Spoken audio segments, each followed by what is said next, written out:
not a bad way. Gets me out of the house, keeps me from, whatever. Um, Long story short, I took to that because it's retail, it's customer service. I'm good at that. And Mike Miller comes along, Christina Rogers comes along. We're all working in and out of the convention and out of these stores. Um, you know, uh, they send me up to not the main store, but to a secondary store that was kind of the loss leader of the chain. Um, so they send me up there to manage it and turn it around, which I do. Christina's running at that point is running the flagship store. Mike Miller's working for her. We all come from the customer base. All of this kind of comes up, and we're all we're volunteering for the con at the time. And eventually, things keep changing. Um, Christina leaves the comic stores to go work for Emerald City Comic Con full time. At this point, they actually had offices open. Mike Miller takes over the flagship store. We get a new manager into the store I'm at, and now we're at 4 stores, and Jim made me general manager for the chain.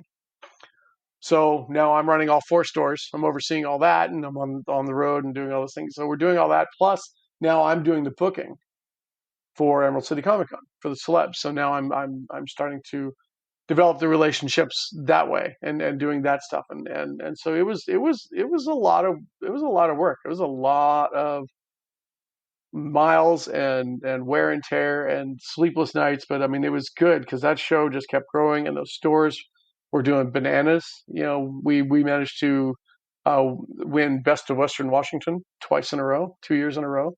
And that's a public vote, so an online vote, which is pretty cool. And it's everything just kept growing. And then summer of 14, um, Jim kind of reads me in that this big events company, is poking around this little show of ours, and is interested in buying.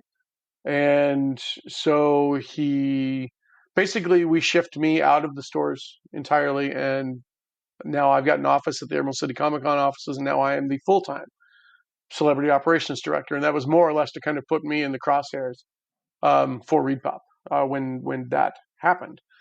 And that just continued to happen. We had a lot of interviews. We went out to New York Comic Con that year, 2014. That was the first time. It's the first time I'd been in New York City, honestly. Oh, wow. Okay. But we went to that con, and we interviewed with Lance Fensterman and the upper management of Reed Pop at that show.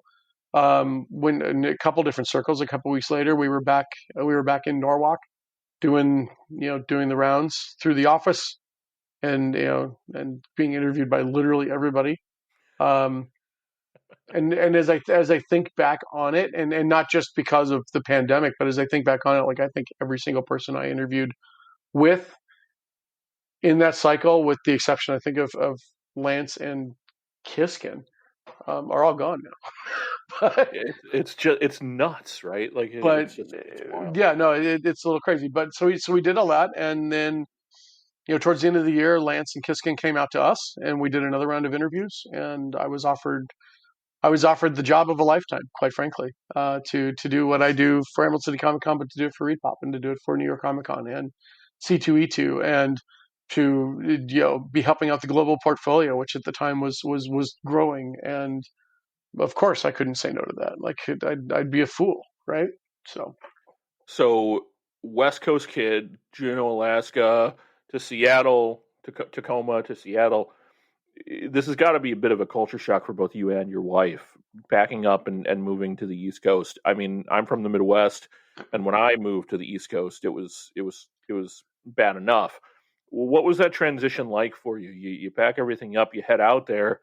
You know, both personally and professionally. What was the transition like? Was it easy for you because you were pouring yourself into the work? What was that like? I think it was easy for me because I was pouring myself into the work. I think the transition, it was difficult on a lot of reasons. We were moving back because of my job, which was really it was transplanting Stephanie more than it was transplanting me, because of the cons and because of the travel and things like that. Like I was hardly ever home, but um, It is different, and it's not that I mean I like I said I lived in Baltimore, I lived in D.C.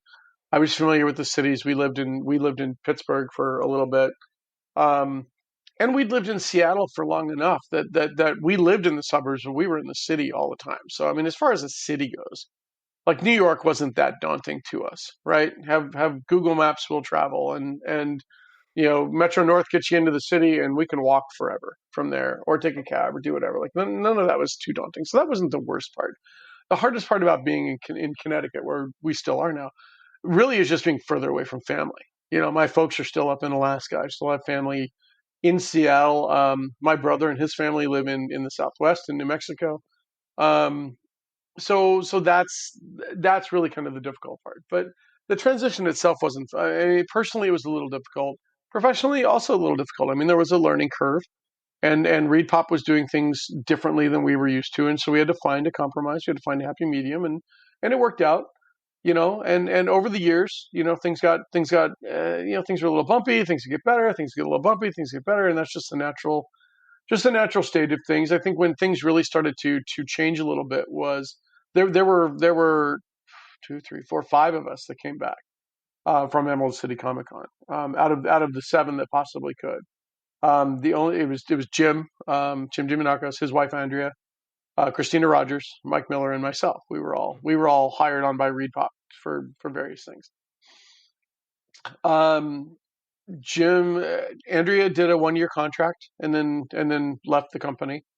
About 6 months later, Jim also left, having kind of fulfilled his transition duties and things like that. And Jim and Andrea both are career entrepreneurs. They're not the type to want to sit at a desk all the time. Jim has since, he did a successful Kickstarter and reintroduced the comic spinner rack to the world.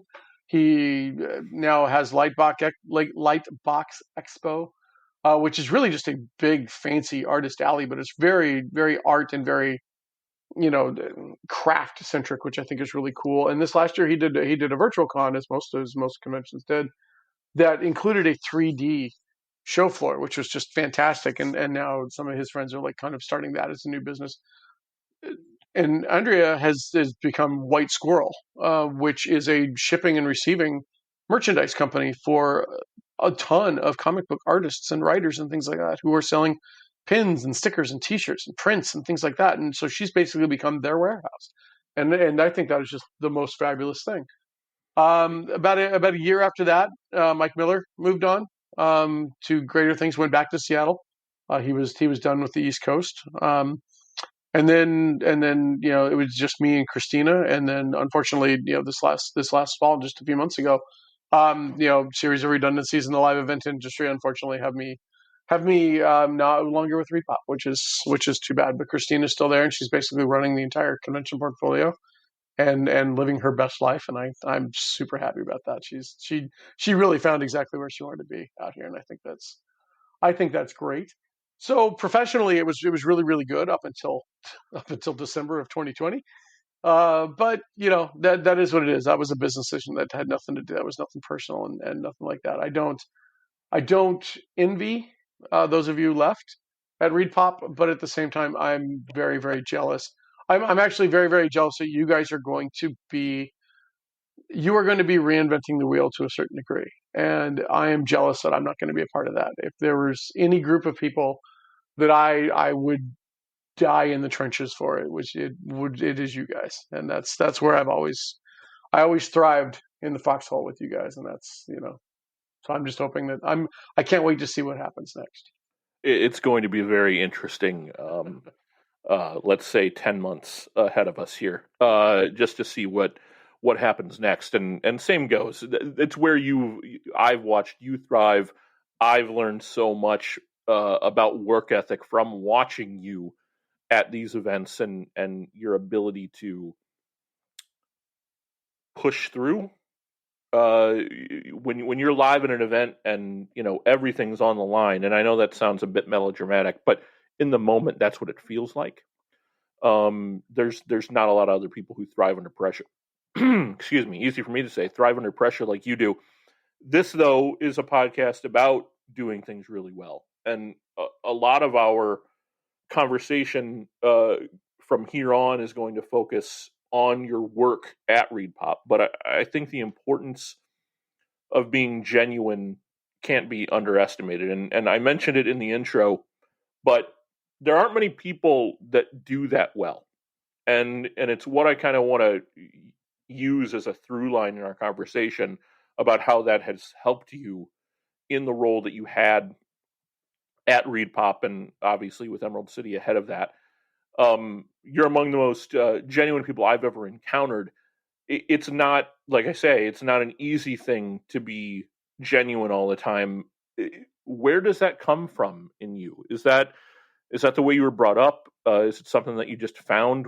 Did you always have this kind of "this is me" sort of attitude? I think to a degree, it's just kind of always been there. I was raised, by two wonderful, loving parents who offered independence with restriction. All things in moderation. As long as I was meeting the benchmarks they needed me to meet, what I did with the rest of my time was none. It was up to me. I was able to continue to work full time through high school because I was keeping my grades up. Because I was still honor roll level. National Honor Society, I was still able to work full time and have all these curriculums as long as my grades stayed up. That was it. And once I got my driver's license and got a car, then that was I was almost never home. I basically lived at the school, or I was at work, or I was with my girlfriend, or whatever else. And um, so I think the genuine part of it is just you've got to be able to maintain everybody's trust. You've got to be able to if you're going. What's the saying? And I'm gonna paraphrase this, and I may not be right. And I don't even know who originally said it. This could be one of those internet memes where it's Patrick Stewart quoting Gandalf. But the fewer lies you tell, the less you have to remember, right? So it's just kind of like I've always been hyper responsible like that. I've always been in positions of responsibility, and this could be a sign of the ages and things like that. But a video store is not going to give a 14-year-old the alarm codes and the key to the door, right? If he's not responsible. Um, I don't think they do that now anyway. Not just because there's not things such as a video store, but unless you're related to the unless you're an offspring of the owner, I don't think any 15-year-old's given keys and alarm codes anymore. But it it just makes it easier that way. Now, as far as the genuine stuff and the grace under pressure, that just comes with that's not the years, that's the mileage. That's my first few cons when I was really in charge of things. I was insane, and you have to be in this business, and that's a good thing. But I mean, every little thing, like, is this going to go right? Is this going to go wrong? Is this going to do it? And this is back in the day when our concept of a green room was us literally cutting Subway sandwiches in quarters and putting them on plates. Okay, this is Yeah. but is this going to go right? Is this right? And just being weird. But all of those things, those are good learnings. That teaches you what not to do, what to do. And there's always going to be something different. But the one thing that working even back in the video stores and things like that back in the day, and then working in the comic stores and working for the conventions and things like that, is that contingency plans are your friend. As long as you know which way things are going to go, it doesn't matter if they don't go exactly that way. You now know that they're going to branch off one of five different ways, and off of those branches, it could be five different things. And if you're prepared for at least 70% of that, you're going to be just fine. One of the things that always cracked me up, because I did get nervous. Every con I get nervous, even up until up until the last one I worked, and I wish I'd known it was the last one I was going to work. I'd have been a little different. But but honest to God, morning of day one, I would always make sure that I get up at a half hour earlier than I needed to be, because there because that was to make up for the fact that I was gonna be incapacitated for about a half hour with dry heaves and whatever else. Like, those nerves never went away. But my position working with the celebrities and things like that. The nice thing about my job is that by the time the show starts, my job is done.